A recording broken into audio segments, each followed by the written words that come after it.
Fermés au public pour la plupart, les ministères renferment bien des secrets insolites. Dans un article publié ce 30 décembre, nos confrères du Parisien se sont penchés sur les bunkers de la République, enfouis en dessous du palais de l'Élysée, de l'hôtel de Beauvau, ministère de l'Intérieur, ou encore de l'hôtel de Roquelaure, ministère de la Transition écologique, dans le 7e arrondissement de Paris.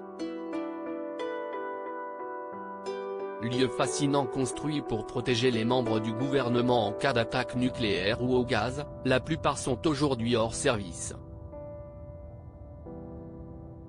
Mais les ministres ne se privent pas de faire visiter les lieux à leurs invités, comme ce fut le cas de Nathalie Kosciusko-Morizet lorsqu'elle était ministre de l'écologie, du développement durable, des transports et du logement de 2010 à 2012.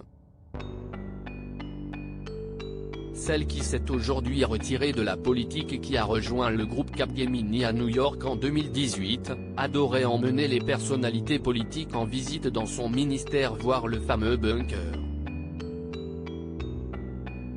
Elle en faisait le clou de ses visites guidées de l'hôtel de Roquelaure, lorsqu'elle recevait des homologues étrangers. Au point qu'après son départ, une rumeur a couru, elle serait partie avec la clé.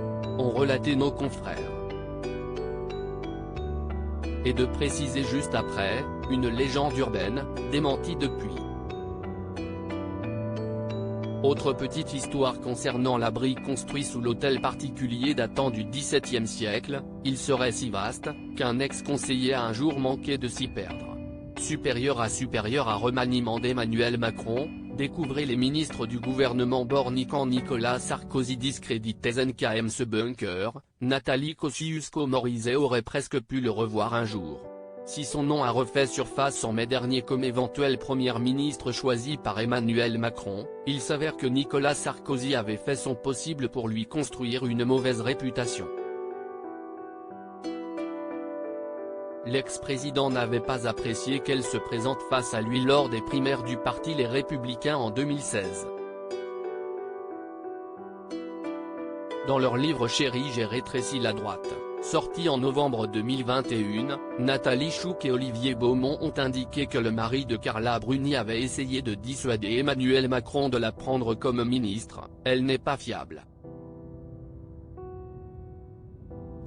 Elle est incontrôlable, lui aurait-il glissé. Loin de se laisser abattre, la femme politique de 49 ans a refait carrière dans la cybersécurité et est devenue associée senior dans le fonds d'investissement Anta Infrastructure Partner en mai 2021. Crédit photo, Dominique Jacovi de Sébastien Valliella.